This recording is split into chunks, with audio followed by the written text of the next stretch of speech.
The forgotten princess, in a bright world far beyond the stars, lived a royal family known across many systems. Their empire was powerful, rich, and proud. Their people believed in strength, beauty, and perfection.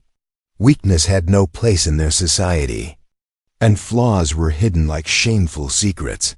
Inside the grand palace filled with light and metal walls, the youngest royal child sat alone. Her name was Lyra. She had never seen the beauty of her world because her eyes had never opened to light. Her legs were weak, her arms thin, her bones fragile.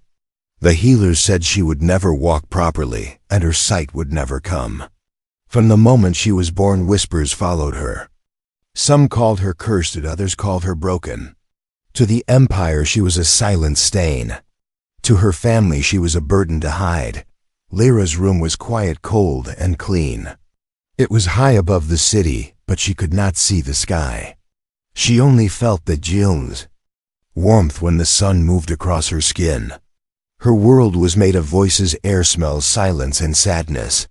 She was not allowed to attend royal events or speak with outsiders. Her days passed in silence with only soft machines to keep her company. Her caretakers spoke to her with kindness, but always from a distance. No one really saw her, not as a person. One day the empire prepared for a grand event. Leaders from other worlds were coming to celebrate peace. It was a chance to bond different species through tradition, friendship, and promise. Part of the ceremony included the royal family introducing their children for symbolic bonding. The idea was to show trust and form future alliances. Lyra's name was added at the end of the list, not with hope but out of duty. When the day came, the halls of the palace filled with colors, music, and voices from across the galaxy. Visitors in strange suits, humans in simple clothes, tall creatures with glowing eyes, small beings with floating crowns, all gathered. The royal children stood in line, dressed in perfect robes, shining proud and tall. Lyra was brought into the hall last. She wore soft white robes, her hands shaking as she held her walking stick. Her eyes stayed closed, her head low, her steps unsure.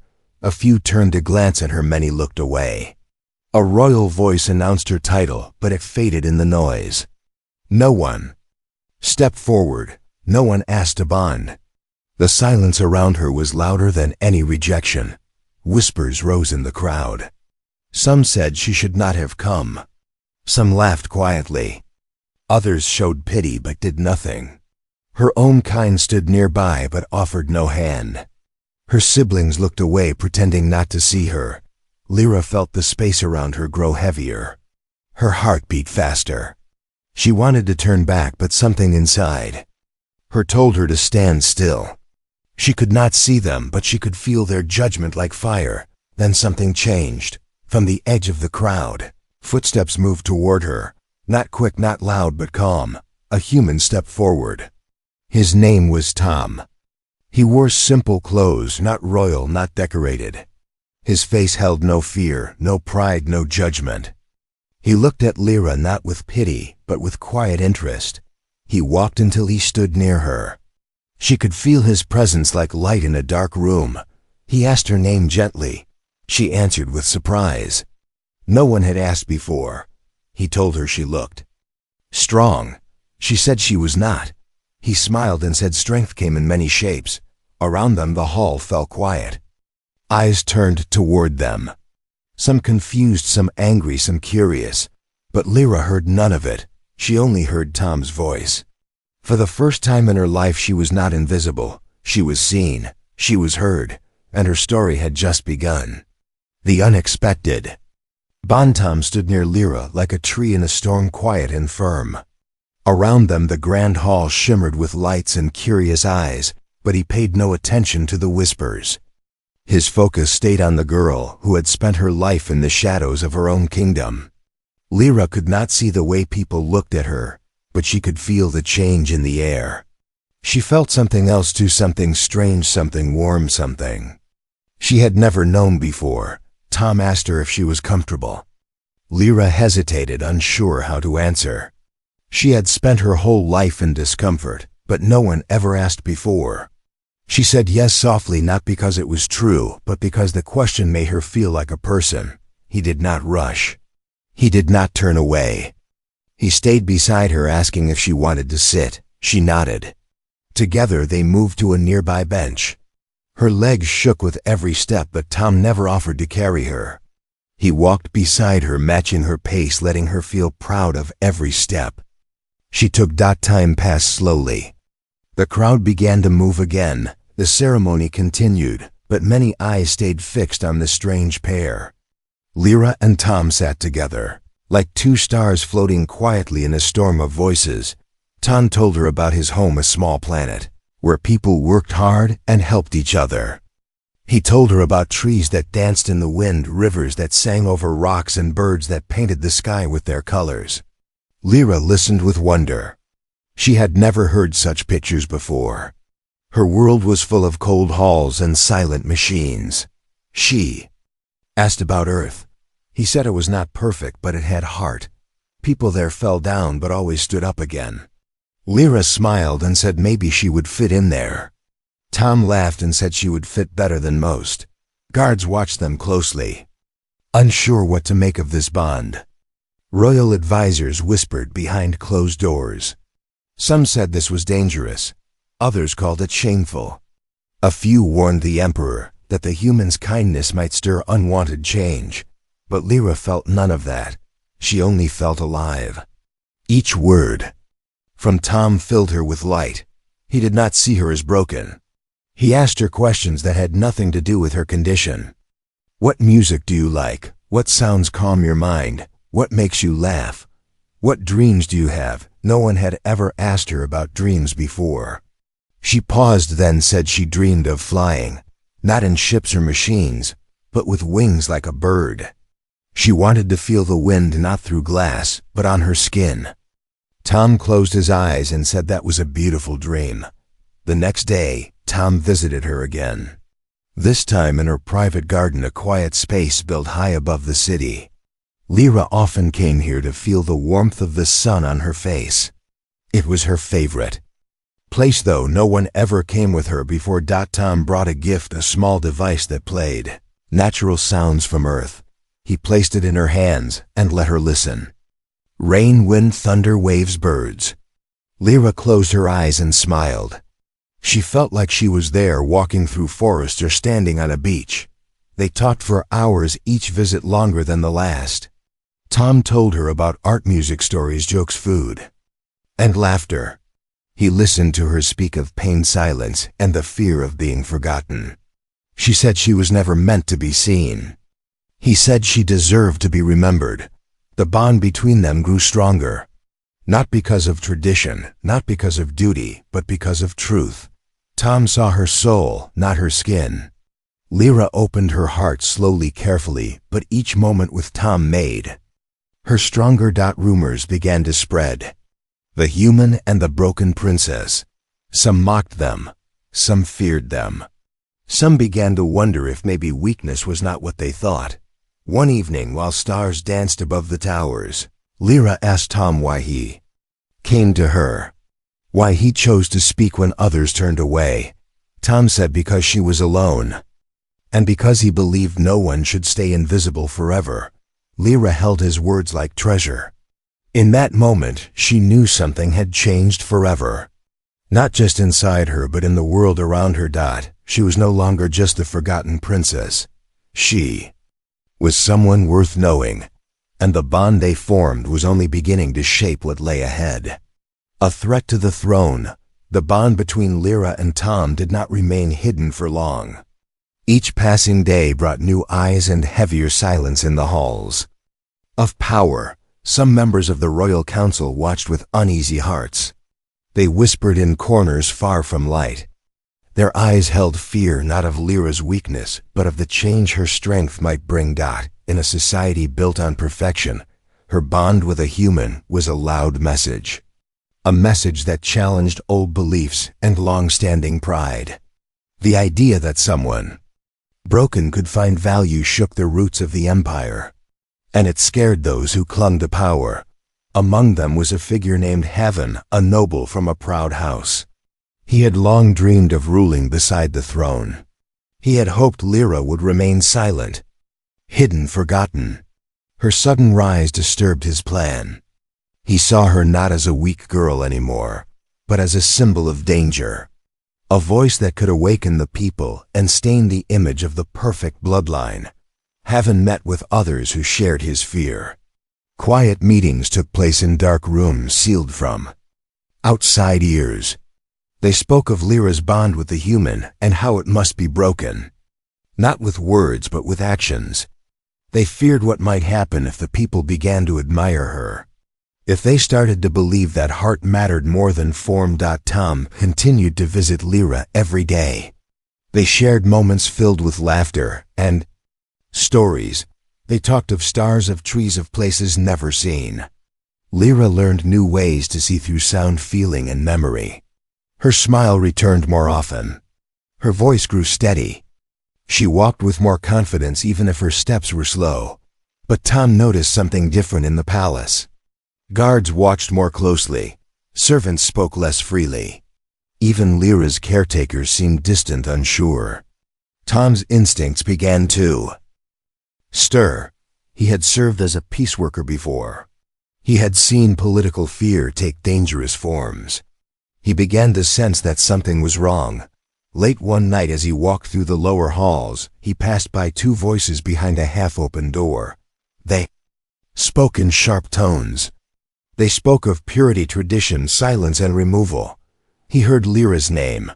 He heard his own. Then he heard something worse. They planned to end her life quietly before the next moon. To call it an accident, a fall, a system failure. Tom froze. His blood felt cold. He stepped back slowly, then hurried away through the silent corridor. His heart pounded with every step. He needed to reach Lyra.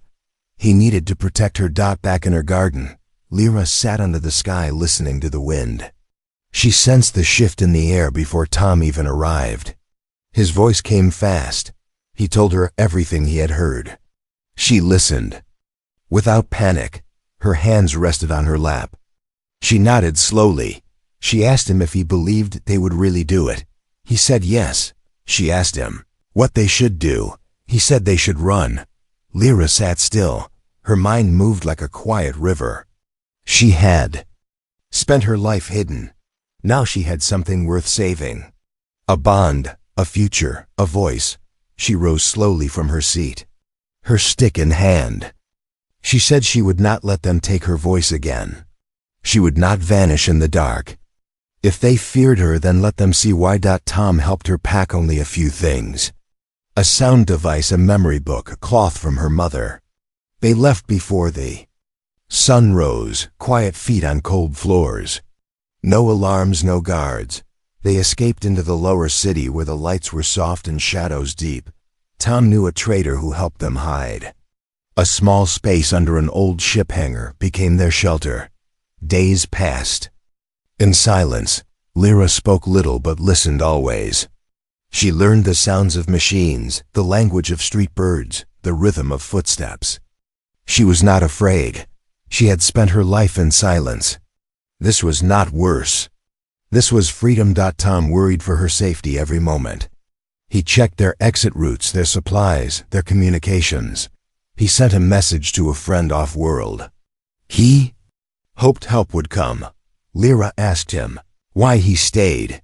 He said because she still had more to live for, and he would not let her story end like this. Somewhere in the palace, Heaven learned of their escape. He ordered a quiet search. He sent hunters not in armor but in cloaks. Their task was to bring back silence. No noise. No witnesses, but the world had changed. And so had Lyra. Fire and courage. The stars above the city moved slow and silent, while the ground below carried secrets in every corner. Lyra and Tom stayed hidden beneath metal and dust, waiting for the moment to breathe in peace. The days were long and heavy. The nights were colder, but they did not break. Tom stayed by Lyra's side, guiding her steps when needed, guarding the door when danger passed near. Lyra spent her hours learning sounds of the lower world. She could hear every echo, feel every shift in air. Her hands moved across walls and tools, finding ways to understand the space without needing eyes. Her silence was no longer weakness. It became her strength, but peace could not last. Not while the shadows hunted. That one evening, just before nightfall, the air changed. Tom felt it first. The sounds outside the shelter were too soft, too careful. Footsteps without weight, voices without words. Hunters were near. Tom told Lyra to stay back. He picked up a small shield from the corner and stood near the door. The space was too tight for escape. They had no weapons, no armor. Only courage and a will to survive. Then the door broke. Figures in dark suits moved in fast. Tom stepped forward without thinking. He blocked the first strike with his arm and pushed back hard. His body moved with purpose. He had trained before, but never like this. Never for someone like Lyra. One of the attackers raised a weapon. Tom saw it too late.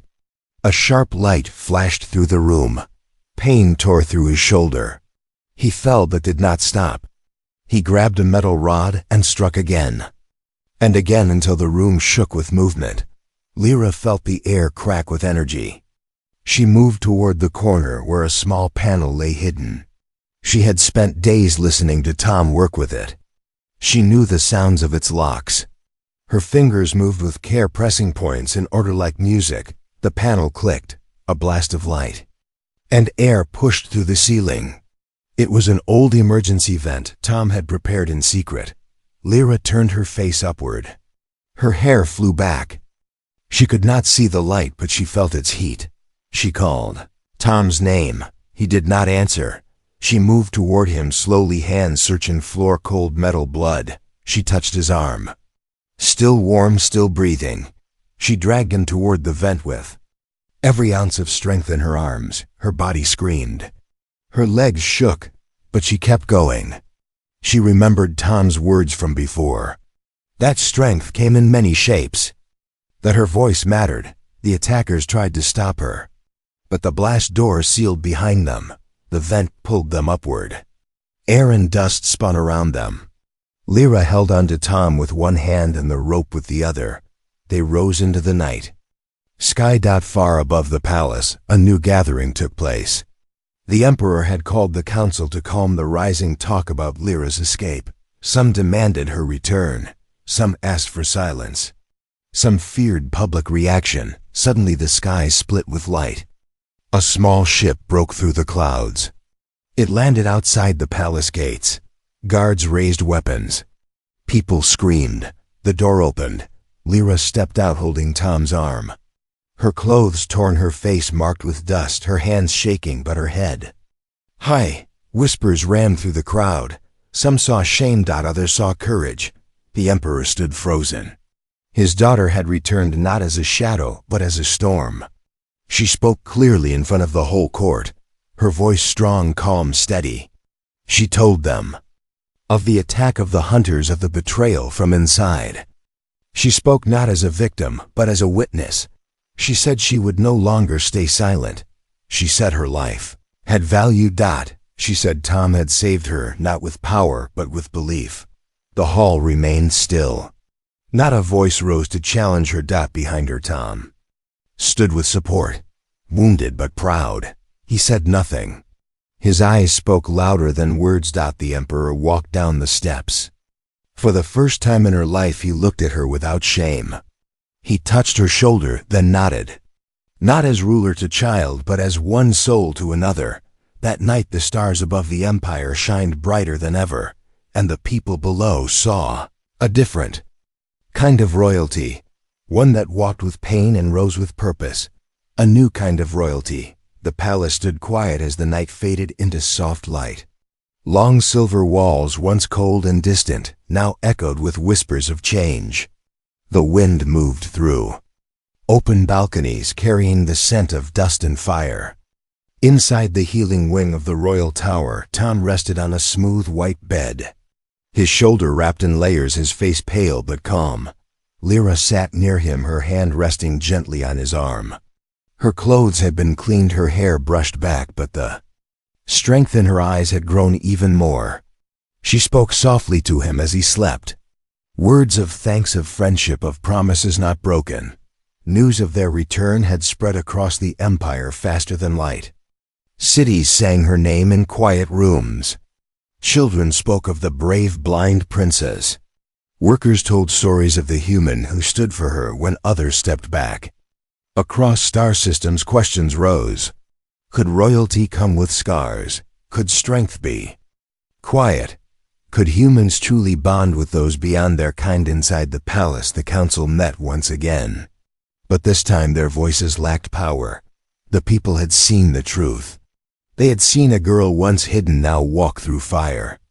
They had seen a bond form not through power, but through kindness. The emperor spoke in front of his advisors. His words simple, clear, and strong. He admitted the fault of the past, the shame of silence, the mistake of calling weakness a stain. He declared Lyra not as broken, but as a symbol. Not a symbol of pain, but of hope. A living voice for those unseen, unheard, unwanted. He called for a new path. A path where worth would not be measured by form, but by heart. Lyra stood beside him that day, dressed not in gold, but in soft blue robes that moved with the wind. Her eyes still closed, her steps still slow, but her voice steady. She asked for no crown. She asked for no power. She asked only that others like her be seen, be heard, be given space to grow. The crowd outside the palace walls cheered not in noise, but in rhythm. A quiet sound like a rising wave, strong and deep. Tom slowly returned to health. His body weak, but his spirit bright. Lyra visited him each day, bringing stories, music, new sounds she had learned. He would smile and tell her she had become stronger than any ruler before her. When he could walk again, they stood together in the garden where their bond had first grown. The flowers swayed in the breeze, the same breeze that once carried fear now held peace. Lyra asked Tom if he missed Earth. He said yes, but not as much as he would miss her. She smiled and asked him if he would stay. He said he already had. A new position was offered to Tom, not as soldier, not as servant, but as bridge. A role between species, between hearts, between stories. He accepted with quiet pride. Together they began to travel across worlds. They met with leaders, with children, with those who had once felt like Lyra. They shared words, songs, lessons. They brought change not through force, but through presence. Lyra never tried to hide her blindness or her pain. She carried it like a flag, not for sympathy, but for truth.